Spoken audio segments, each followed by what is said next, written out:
Looking for addenda and late items. So moved. Thank you. It's moved by Director Facio, seconded by Director Pranger. Any discussion on the agenda? Seeing none, all in favor? Opposed, if any, the item carries. Next item. 3.1, we have the draft Regional and Corporate Services Committee meeting minutes of February 10th, 2022. Thank you. That's moved by Director Horn, seconded by Director Ross. Discussion or questions on the minutes? Seeing none, all in favor? Opposed, if any, the item carries.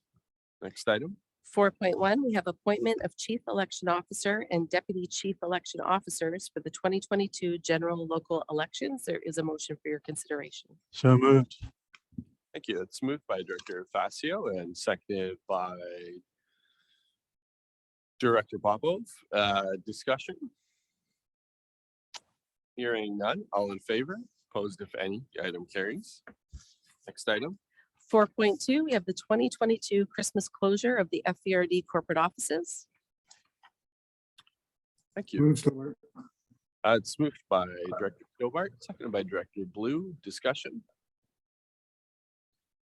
Seeing none, all in favor? Opposed, if any, the item carries. Next item. 5.1, we have the community facility use grant, the River Monsters swim meet. There is a motion for your consideration. Thank you.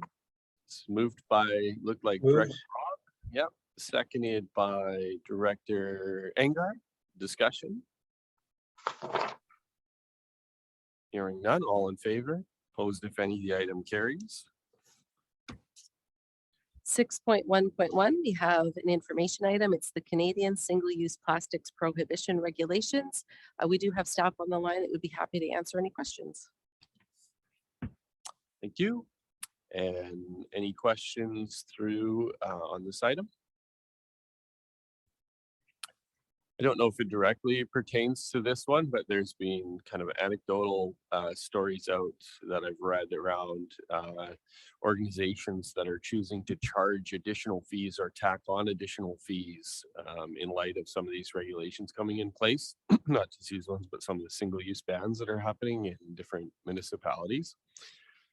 Even though they're not necessarily applicable, but just using the opportunity to boost the bottom line. I don't know if staff any comment on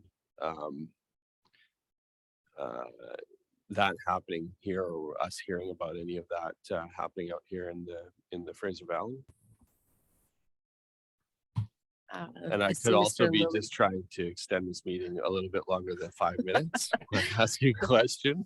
Well, and staff certainly appreciate the focus on this report because I know that they put a lot of time into it. And I see that Mr. Lilly has put on his camera. Maybe he'd like to comment on that. Yeah, hi, good morning, everyone.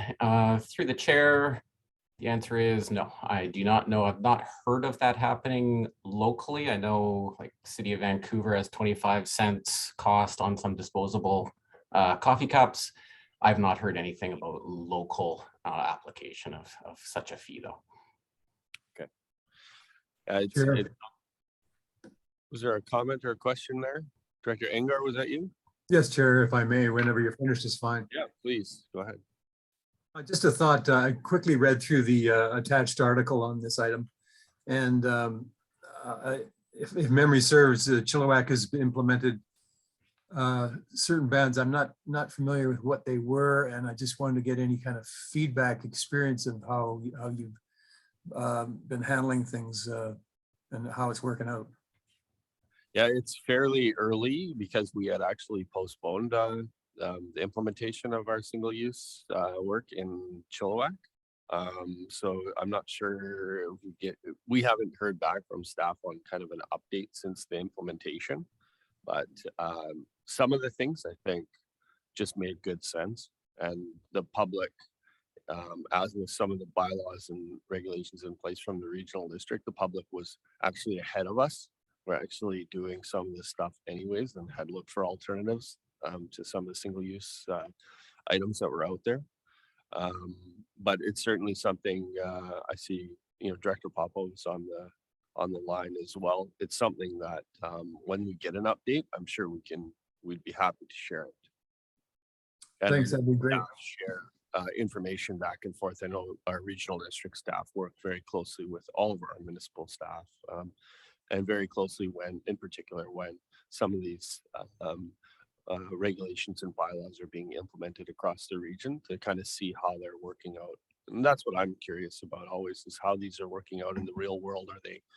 Are we achieving the outcomes that we'd like to achieve?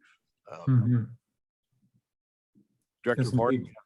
Yes, thank you, Chair Lum. I appreciated the report. It certainly answers some questions we have in mission about what we need to do locally or whether we need to.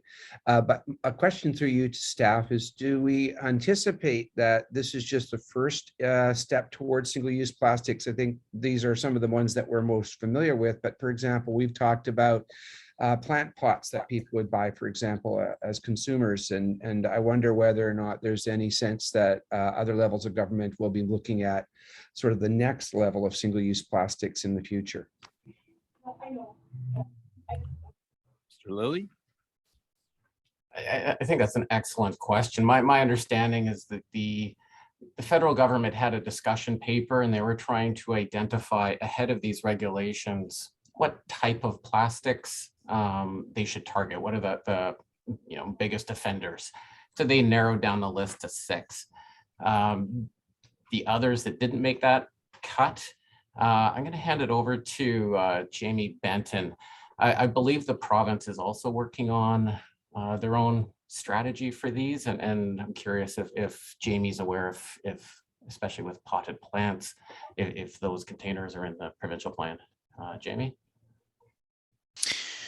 Thank you. My understanding from discussions with the provincial government is at the moment, the focus is on gathering as much data as possible, which will be coming back to the province by the end of April. And that is on the amount of plastics within the industrial, commercial and institutional sectors, to kind of get ahead in terms of understanding where there are areas where they can focus on potential new EPR or other regulations to kind of get more of those materials recycled. So agricultural plastics in particular are one area where they are collecting data on, and there has been a lot of information already given to them from Clean Farms in this space.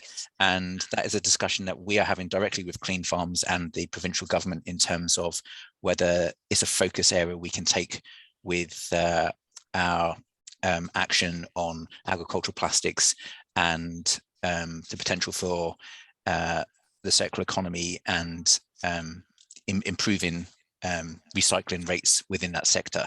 So there's definitely work ahead, and there's definitely areas where we will need to potentially lobby at the provincial level and federal level to make sure that those sectors are supported. I thank you very much. And Mr. Benton's final sentence there is essentially what I was wondering. And thank you very much for that answer. I would agree. Chair Lum, if I can ask a question. Yeah, please, Director Popo.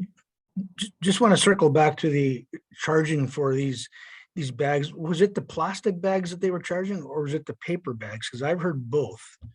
Yeah, I think, and I was just kind of anecdotally had heard from a couple of residents that they'd seen a shift in policy in some of the stores where they were starting to see not just a charge, which some people were used to paying a small charge, but quite a significant increase in the charge. And using some of these regulations that are coming in as an opportunity to kind of hide a bit of an increase to that. So No, I've heard the same thing too. So yeah, I think it's something we need to track and identify and like I said, just always curious about ensuring that the outcomes are where what we're trying to achieve. Director Engar, you have your hand. Yes, thanks, Chair. Just wondering, Director Popov said paper as well. Are we charging for paper then? I guess there's a disincentive then for people to convert to paper. Yeah, and I think there was some grocery stores had always charged to a premium to have a paper bag instead of a plastic bag. But again, it's one of those things where I don't think it's consistent across the board. It depends on the retailer. So it's certainly not something that the regional district is putting in place or intends to put in place. Right. So if I may follow up, then how are we providing alternatives? And basically people are going to be carrying their own bags, their own bins and whatnot. My wife does that laboriously now. Is that the sort of way we're funneling folks, and is that the outcome, or is paper not going to be part of that equation? I'm wondering.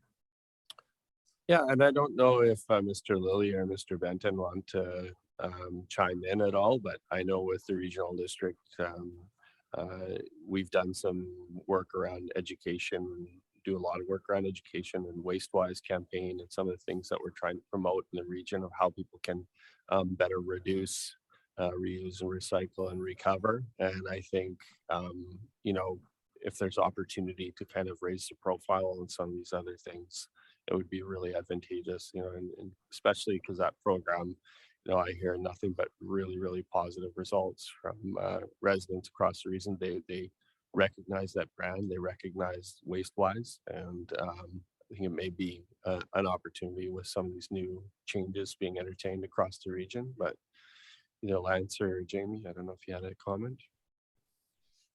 Just jump in. I know from my experience, you know, walking around Victoria, where they've proposed a bylaw similar to what is being proposed federally now, and they've had single-use plastics, especially the plastic bags, banned for a year now. Their move is certainly towards fabric. It's towards the reusable bags and trying to encourage, and if you don't bring your own, they'll have one available for $1 or, you know, whatever the price is. They do have paper as a backup, and I'm trying to recall if I think they charge 10 cents or something like that for it as a backup, but certainly all the awareness in the campaign is around the fabric, the reusable bags. Chair, if I may, one quick follow-up. Yes, please go ahead. I know this is a little bit sideways, but prior to the pandemic, we were really focused on separation for the electoral areas. Could I have is there any kind of an update? Is this an appropriate time to ask for a brief update on where that is going forward? I've had a number of people in the community say, when are we going to actually be doing that? And how's that interfacing with paid carriers, disposal companies that we currently have? Mr. Lilly. Thank you. Through the chair. So I'm assuming, Director Angar, you're referring to our source separation bylaw. Is that right? Correct. Yes.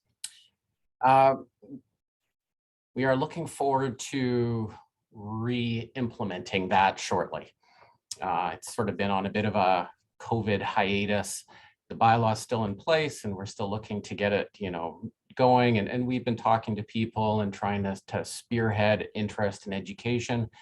We're going on 2 years since the bylaw was first adopted in April 2020. And so we're just finalizing a communication. We're trying to revise our communication plan, and that's going to be general awareness. It's going to go out to the communities. It's going to involve, you know, newspaper ads and updating videos for our website and, you know, the social media posts that'll go along with that. And then we're also trying to target some of the challenging sectors, you know, the multifamily sectors, for example, that might involve more of a door-to-door campaign and providing brochures and education. And then we're still working with the Food Mesh, who is working on organic separation. And they have a webinar coming up on next week, March 17th. And this is to try to specifically address food sector losses. And so we're inviting restaurants, food producers together, as well as a bunch of groups that work to, you know, recirculate and resupply leftover food throughout the community, to try to understand the barriers and then mix and match to better understand that community. So the bylaw is in place, and it is, we're looking forward to getting this thing going again. And we've been sitting on it for a while now. And I think given where we're at with kind of reopening and things are starting to return to normal, feels like the timing is appropriate to sort of get going again on this one. Yes, thanks. Just to follow up with that, Chair, that's great news. Yeah, I know it's lots of work. I really appreciate the challenges that we've had. Any timeline then involving the direct carriers, the private carriers, those are the sort of stumbling area for folks out here in the electoral areas. They don't really have those bins like you have in Chilliwack to separate things, and so they're kind of wondering where that would be at. Any timeline for the carriers? I'll pass that over to Jamie. I think he's had some direct conversations with some of the carriers. I thought most of them were getting prepared, or they should have been prepared 2 years ago, but I'll see. Jamie, do you have any updates on where they're at? So we have been in contact directly with the individual haulers, and it is mixed in terms of those that are supplying bins directly to their customers and those that are expecting their customers to purchase bins themselves. So what we can do is reach out to them again and just see if there are any obstacles that we can assist with, and see if we can go from there. I think that would be a good point to let those carriers know that they should let the communities know what is expected. So, you know, if we're expected to buy our bins and sort of provide that guidance to the community at large, I think that would be very helpful.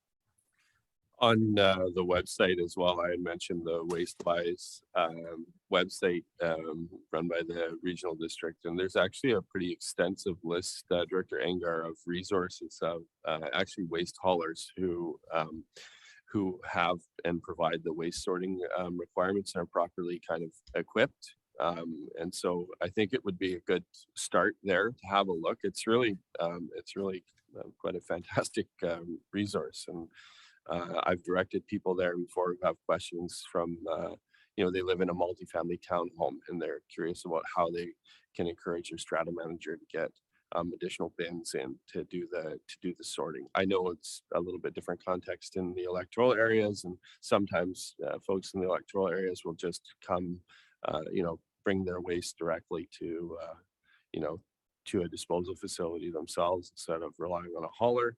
But certainly when you go to, I can use Bailey as an example, there's an expectation that you would do sorting before you dispose of your waste there. So there's metal bins, there's organics, there's different bins there. There's a big recycling drop-off location before you even enter the facility. So you'll do your sorting kind of before your disposal at that facility. But for other, you know, it's not a one-size-fits-all solution for sure, but that education piece on the WasteWise website is very, very, very good.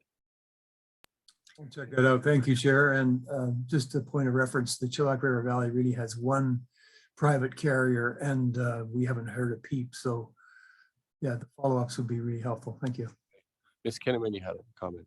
Yes, Chair Lam, just for the record, the WasteWise website is bewastewise.ca. Thank you. Director Stobart, you get your hand up. Thank you, Mr. Chair. Not a question, just that I do find it somewhat ironic that after 40 years and billions of plastic bags strewn throughout the world, paper's once again, maybe not the best choice, but it's acceptable. So we've come full circle, and it's taken us a long ways and a long time to get here, but we don't always make the best choices, so hopefully we will make a few better ones down the road. Yeah. Thank you, Director Stobart. Director Pranger. Thank you, Chair. Thank you to staff for keeping the agricultural plastics in the discussion of mix, because they are probably one of the biggest single-use plastics around. And Kent has received a response from UBCM saying their government is, I don't have the letter in front of me, but very much just gathering information and is not prepared at this time to do anything to assist. Maybe staff has more information than what I do, but please do keep, I'm glad that was brought up this morning and looking forward to something actually being done with that large single-use plastic. Thank you, Director Pranger. And I don't see any other, oh, Director Horn. Yes, sorry to comment a second time. This is prompted by Director Engar's questions about separation. And I think this is an emerging thing that's just now come to my attention here in Mission, but we have 2 private haulers that collect garbage in our rural and suburban areas.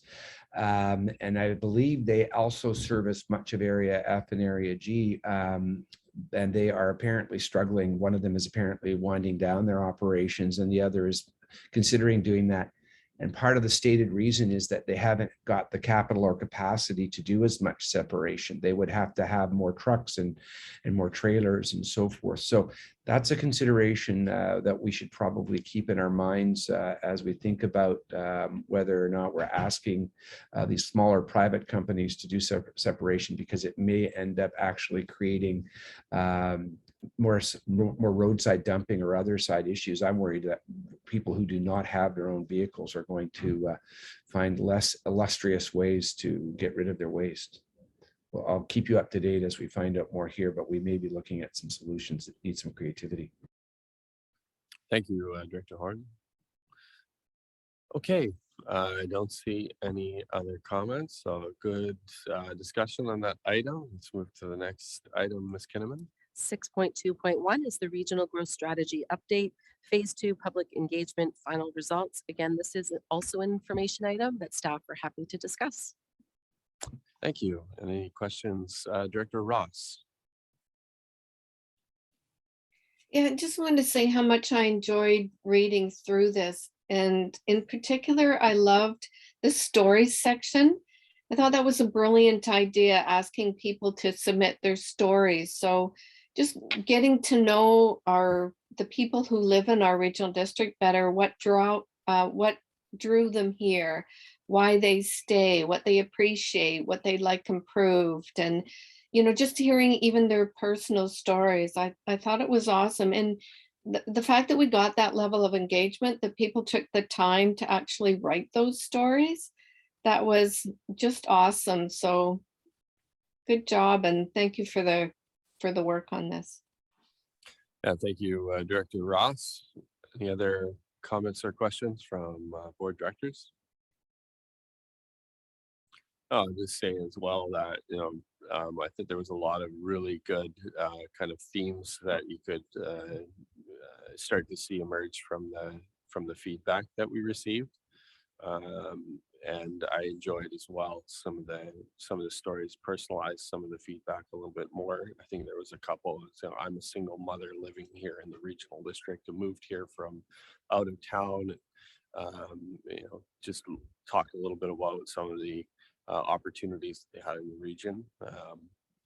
Definitely some frustration around traffic and congestion, people moving from the west and thinking that they were not going to experience any of that out here, and then getting on the #1 highway and running into some of the congestion issues. But yeah, I think it's really good feedback, and it'll serve a very important purpose as we move forward in our RGS work.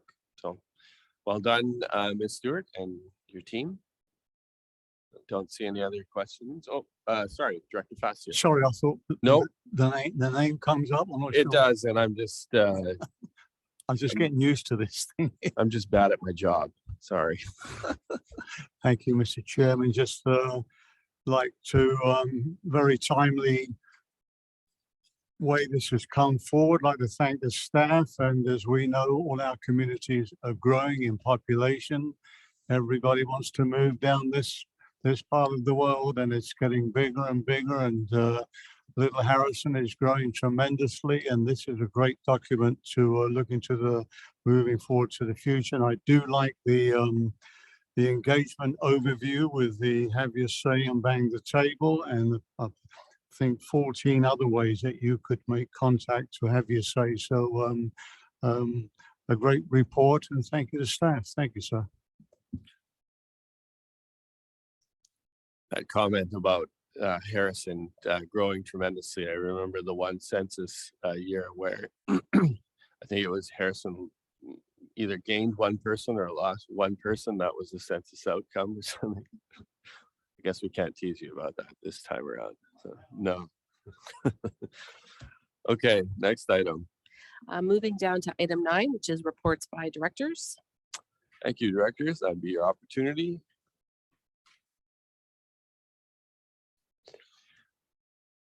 Don't see any. Next item. Next item is public question period for items relevant to the agenda.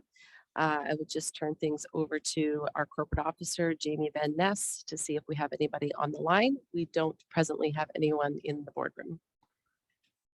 Good morning.